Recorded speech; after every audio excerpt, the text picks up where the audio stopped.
On today's episode of Adventures of Lamati, we're going to talk about my favorite literal German words because German is fucking hilarious.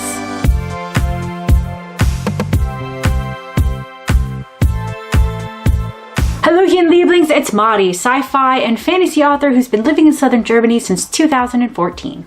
Today we're going to talk about the literal German words for certain items, because if there's one thing Germans can be is really literal. But before we get started, hit that subscribe button and ring that bell if you haven't already. Here on Adventures of Lamati, we talk about writing, living abroad, and everything in between. So first we're going to talk about snail. The word for snail in German is Schnecken. And Germans are so, they're quite clever with this. So you have, we have snail and we have slug. A slug is essentially a snail without its shell. We have two completely separate words, but Germans, no, they take it one step further. You have Schnecke and Nacktschnecken, naked snail. Boom.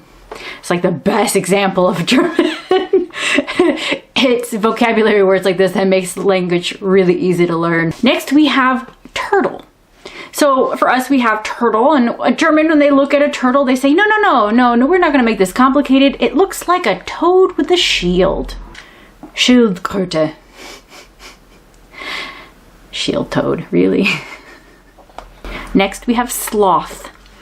Now, sloth, of course, we also call it one of the 7 deadly sins. And I have a very specific memory of in college where my bestie, who I just went and saw in Sweden when we were in college, we went to a 7 deadly sins party. I dressed up as Latin pride and she dressed as a literal sloth.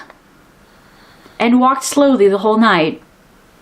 And danced slowly on people and climbed on them. It was pretty funny. Back to the episode. Now, the word sloth does mean, lazy, but Germans are more literal. For them, a sloth is simply a lazy animal, a Faultier. Sounds legit. And in that same vein, we have the word skunk, which is, from the Native American word. Actually, I don't know which Native American tribe or what is the original word, but of course that's where we get our name for the animal. In Germany, they call it a stinky animal, a Stinktier. Way to go. Pretty good. Next, you have the word Zeug.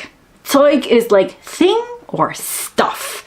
And this is a great and very important word to learn in German because you can just add that to the end of something if you don't know a word, and chances are it'll work. For airplane, you have Flugzeug, which is flying thing. For a car, it's a Fahrzeug, a driving thing. For a toy is Spielzeug, a playing thing. For a lighter, Feuerzeug, a fire thing. And last but not least, actually, I don't even know what the word is in English. Bed sheets. Bed sheet, like everything. Bed sheets, pillow, whatever. The whole set. Bed set, sheets, whatever. In English, in German, Bettzeug. Bed things. Like seriously, pretty awesome. Way to go. But then we have, other things. For example, light bulb. For us, it's a bulb. In German, it's known as a Glühbirne, a glowing pear, which when you think about it makes sense because it is, rather pear-shaped and, it glows. So, literal German wins again, I guess. Another favorite one is for gloves. So, we have, Hand, or hand in German. Then you also have like Schuh, or which shoe. That's pretty good. So, but for some reason, Germans decided to put those words together to create Handschuh, or hand shoe for a glove. For the most part, their vocabulary works really well, but this one's getting a little sketchy. I would rather like hand sock would make more sense. So for us, we have imagination. It's little like movies that play in your head. And for German, you have Kopfkino, which is head cinema. And then of course we have, for the word gums. I'm not entirely sure why we call them gums, but Germans are very good with what they call it. I mean, you think about it as you have tooth, which is Zahn, and the gum around it is like the flesh or the meaty part around the tooth, or Fleisch in German. So they just call it Zahnfleisch, tooth meat. pretty awesome. And that's it for the moment. I'm sure I'll come up with more later, but let me know in the comments if what other ones I've missed.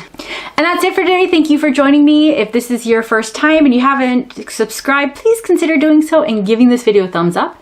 It lets me and YouTube know that you like this kind of content and you want to see more. Definitely leave me a comment below if you have any comments or questions or any other topic you'd like for me to cover on this channel. The God Queen is available on both paperback and ebook. I have links for everything in the description below. And don't forget to connect with me on social media, whether it is through Facebook, Instagram, or Twitter. And that's it for today. Until next time, ade!